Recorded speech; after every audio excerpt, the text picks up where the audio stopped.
Olá, muito boa tarde. Assinala-se no dia 22 de abril o Dia da Terra, uma iniciativa criada com o objetivo de dar relevo a uma agenda ambiental que vamos comentar daqui a pouco com Pedro Aguiar Pinto, convidado do programa Eclésia. Primeiro mostramos algumas notícias que marcam a atualidade religiosa. A audiência geral desta quarta-feira decorreu sob o símbolo da Ucrânia e teve um convite açoriano para o Papa Francisco.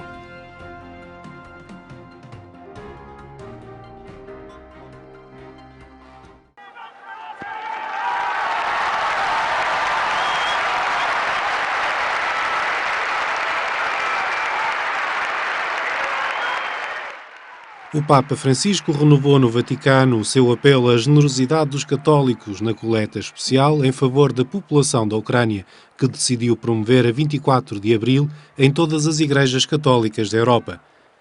A recolha de fundos vai ajudar as vítimas do conflito que se arrasta desde novembro de 2014, em particular no leste da Ucrânia, colocando em confronto grupos separatistas pró-russos e as forças de Kiev pelo controle do território.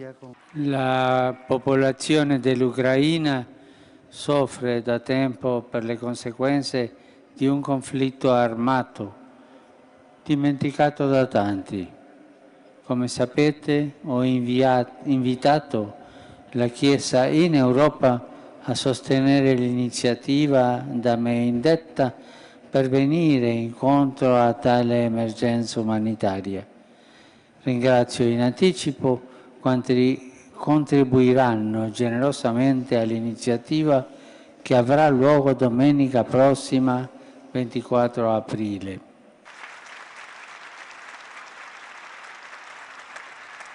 Francisco saudou ainda um grupo de sobreviventes da catástrofe nuclear de Chernobyl, vindos da Ucrânia e da Bielorrússia, os dois países mais atingidos pela tragédia de 26 de abril de 1986. Mentre rinnoviamo la preghiera per le vittime di quel disastro, esprimiamo la nostra riconoscenza ai soccorritori e per tutte le iniziative con cui si è cercato di alleviare le sofferenze e i danni. Pater et Filius et Spiritus Sanctus. Amém. No final da audiência, o presidente do Governo Regional dos Açores, Vasco Cordeiro, convidou o Papa a visitar o arquipélago, a quando da deslocação de Francisco a Portugal para as celebrações do centenário das aparições de Fátima em maio de 2017. Para além de ser um momento que, do ponto de vista pessoal, é bastante marcante e significativo, em representação da região autónoma dos Açores e do povo açoriano, tive a oportunidade de saudar Sua Santidade o Papa e de lhe dirigir verbalmente, para além de ter deixado um convite formal por escrito, dizia eu de lhe ter a oportunidade de o ter convidado verbalmente também para visitar as Ilhas dos Açores, dando nota do quão importante isso seria para a esmagadora maioria do povo açoriano, para a região autónoma dos Açores também. De Bruxelas para Fátima, a Federação Europeia das Famílias Católicas reuniu em Portugal e chamou a atenção para uma cultura contrária às famílias. Criada em 1997, a Federação Europeia de Famílias Católicas reúne representantes de 16 países, incluindo Portugal, e tem como objetivo defender a posição das famílias junto das instituições da União Europeia em Bruxelas. Respecting the philosophy of subsidiarity, the European Union should not make decisions regarding family policy which are the responsibility of the state. But we can see that in many aspects of the life, decisions are made which have a strong influence on the daily life of families. A Federação Europeia das Famílias Católicas define atualmente dois desafios: a crise económica, em que o sofrimento das famílias não está a ser tido em conta, e o alastrar de uma cultura contrária à família, com raízes antropológicas e espirituais. A recente exortação apostólica do Papa Francisco, a Alegria do Amor, é vista pela Federação como um documento essencial para a defesa dos direitos das famílias e para a abordagem a temáticas que estão na ordem do dia, como a eutanásia e o aborto. Abortion and euthanasia are big shames, and we have to fight against that with determination, but also with full of hope, and showing that there is another way. There is another way. We are not forced to follow this culture, which in the end is a death culture, as Pope John Paul II said. Para reafirmar o conceito de família dentro da União Europeia, um grupo de cidadãos de vários países lançou uma petição pública que está neste momento em fase de recolha de assinaturas. O objetivo é enviar uma mensagem forte aos políticos europeus. We see that more and more forms of the family, more and more alternative forms are called family in more and more European countries. So there is a need to see what we mean by marriage and family in the European context. Whenever they talk about marriage and family, as they do, they should use a common minimum that is agreed by all member states, which is marriage between one man and one woman, and family based on marriage and the parent-child relationship. Quem quiser poderá ainda assinar esta petição até final de abril através do site mumdadsandkids.eu. Na Diocese de Porto Alegre Castelo Branco é tempo de colocar em prática os frutos do Sínodo Diocesano depois de 7 anos de reflexão.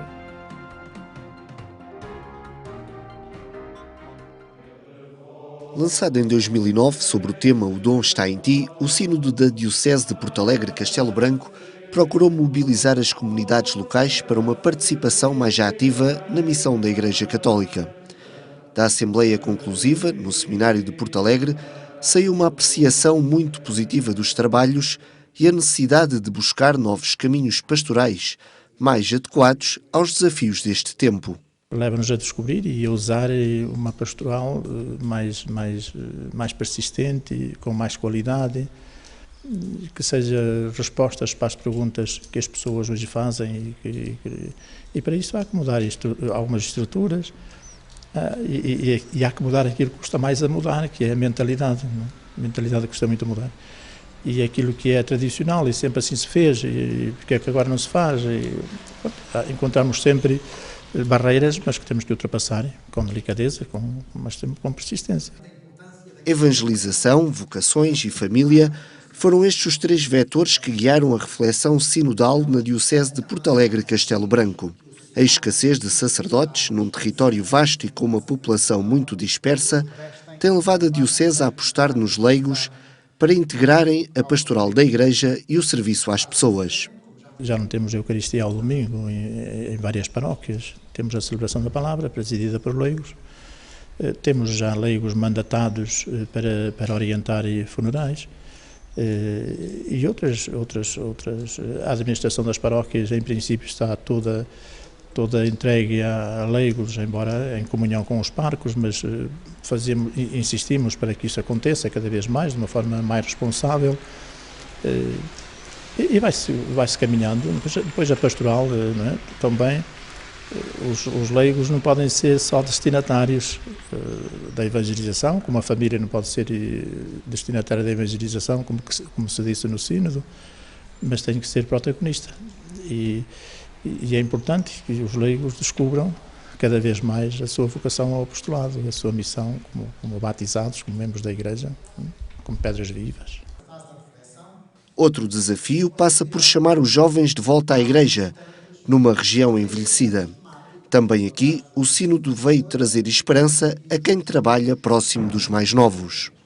Nós temos tido uma boa adesão em relação portanto, ao número de jovens que a Diocese tem e à dispersão que a Diocese tem, os escuteiros que nós vamos tendo, que são cerca de 1100, nós costumamos ter 1/3 nas nossas atividades, praticamente, e, portanto, nós temos alguma esperança de também, com estas ideias que vêm do Sínodo, que nós consigamos também chegar a esses mais novos, para que esses mais novos passem já a ser construtores de um futuro melhor e de um futuro mais cristão, mais unido, mais diocesano. Todos nós sentimos o envelhecimento do interior e todos nós sentimos também o envelhecimento das nossas comunidades cristãs. A Pastoral Juvenil é uma aposta que as pessoas têm vontade. Sabem que têm jovens, apesar de sermos poucos, eles existem, e agora que não é dispersão dos jovens, mas é mostrar caminho também com eles. Isso é o que toda a Igreja proporciona, e é bom que perceba cada comunidade e cada Igreja que a aposta futura é apostar agora nos jovens para depois ver o caminho futuro com eles. E a nossa Diocese, assim como qualquer outra, tanto toda a Diocese que não aposta na catequese, que não aposta na pastoral juvenil, que não aposta numa proposta vocacional, é claro que nunca verá os seus frutos. É quase que ver partir ou passar os seus peixes entre a rede. Agora, esta é a proposta também do Sínodo, é perceber como é que nós também o encontramos e enquadramos na vida de cada jovem, na resposta que queremos dar aos jovens e na proposta que eles também possam encontrar na Igreja. Não como algo que é para esquecer ou que não se enquadra na nossa vida, mas que eles possam também ter resposta daquilo que Deus também quer contar com eles. Depois de 7 anos de reflexão, o Sínodo Diocesano de Porto Alegre Castelo Branco a incentivar a uma pastoral mais persistente e de maior qualidade.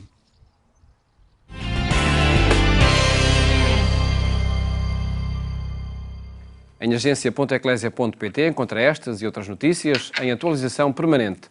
Falamos agora sobre o Dia da Terra, que desde 1970 se assinala no dia 22 de abril. É para isso convidado do programa Eclésia, Pedro Aguiar Pinto. Cumprimento, muito boa tarde. Obrigado por estar neste programa. Que relevância tem este assinalar do Dia da Terra, uma vez por ano, e sobretudo que resultados foi alcançando desde essa feliz iniciativa em 1970? De facto, muito boa tarde. De facto, o Dia da Terra foi iniciado por um senador norte-americano em 1970, exatamente a 22 de abril, com a intenção de despertar consciências e, portanto, isso conseguiu. Na altura fazia provavelmente sentido, a maior parte da opinião pública não estava orientada para este tipo de preocupações. Hoje é um dia como há muitos dias de outras coisas. É um dia onde se olha com mais atenção para essa questão, embora é uma questão visível todos os dias e, portanto... Temos diante de nós esse problema ambiental como um problema que, enfim, para o qual se despertam consciências, sim senhor, mas também sobre o qual não recaem muitas resoluções pragmáticas para combater os problemas ambientais. Não, eu não diria tanto, porque institucionalmente há uma preocupação ambiental a todos os níveis, governamentais, académicos, empresariais, etc. Eu acho que, desse ponto de vista, há regulamentação suficiente. Talvez a questão seja, na vida privada de cada um, se a consciência ambiental é uma preocupação ou não. E aí há um caminho muito longo a percorrer, e estes dias têm, de facto, esta finalidade, uma vez por ano, lembrarem, mas faltam os outros 364 dias. Nesse nosso cotidiano, o que é que está em causa? Está em causa reciclar ou não reciclar, ou ir muito além disso? Está em causa uma atitude perante a vida, que o Papa refere na sua Ecologia Integral, nesta encíclica recente, o Laudato Si, o louvor da terra, exatamente, e fala em palavras que perderam o seu significado. Fala, por exemplo, numa vida austera. Portanto, a austeridade que passou a ter aqui um significado negativo tem o significado de ter uma vida conforme regrada, uma vida frugal, uma vida onde o desperdício não tem presença, e, portanto, parece-me que, de facto, olhando para esta preocupação de Santo Padre, o problema mais grave é a nossa sociedade de consumo, que desperdiça tremendamente, a todos os níveis. E este é o primeiro ano em que, de facto, se assinala este Dia da Terra, depois da encíclica Laudato Si, sobre o cuidado da casa comum. Como é que recebeu este documento do Papa quando viu, enfim, um um Papa a pronunciar sobre estas questões? É uma situação, eu não diria, numa encíclica é uma situação inovadora, porque é uma encíclica que tem uma característica, eu diria, técnica e científica que não é comum, sobretudo nas ciências académicas e tecnológicas dos tempos que correm.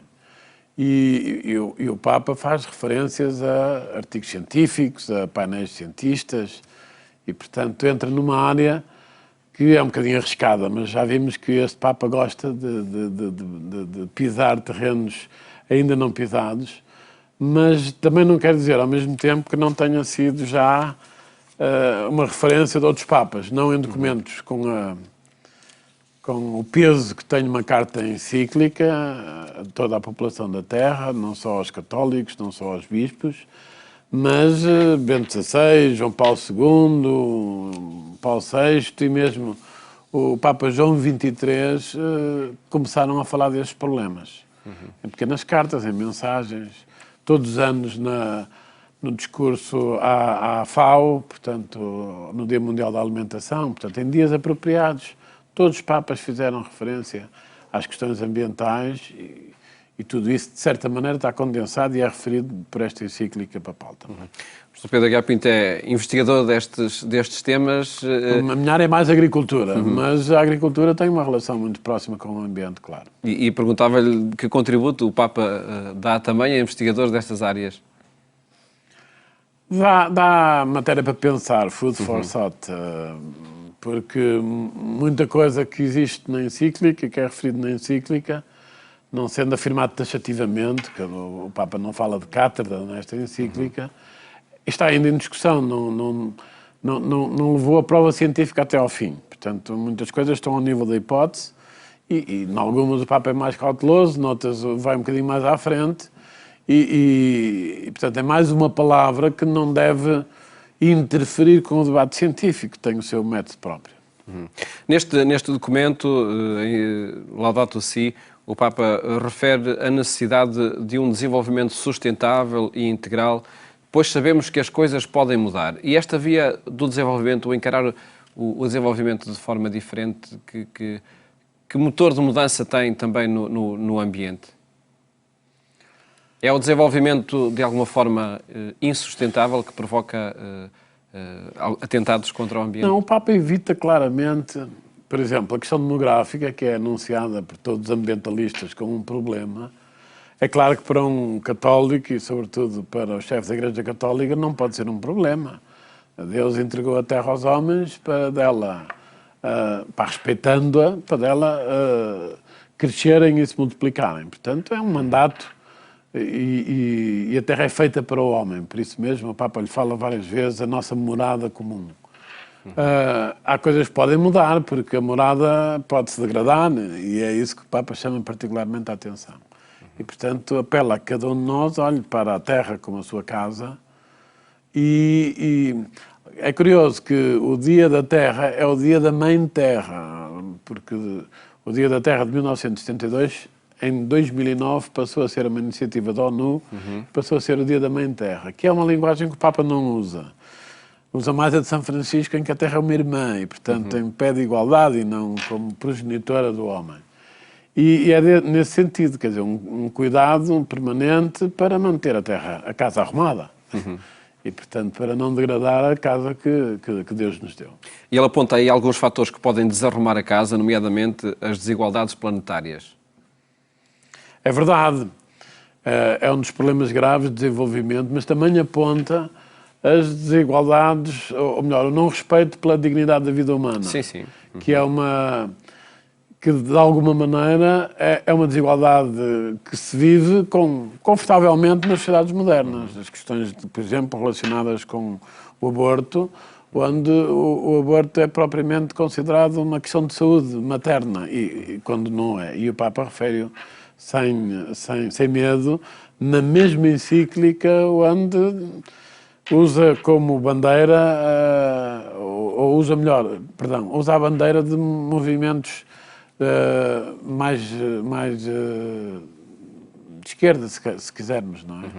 mas distinguindo claramente que não se pode ser ecologista numas coisas e não ser noutras. Por isso o Papa fala também na ecologia humana, né? Também com essa novidade que inclui neste documento. É a ecologia integral.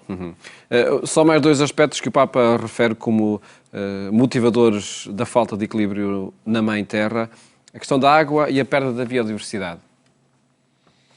A questão da água tem sobretudo a ver com a distribuição da água que não é regular, não é? E, portanto, e depois uma concentração, ou melhor, ritmos de crescimento ou ritmos demográficos que não acompanham essa distribuição. E chama a atenção para que a água é um bem comum e, portanto, não pode ser apropriado, de certo modo.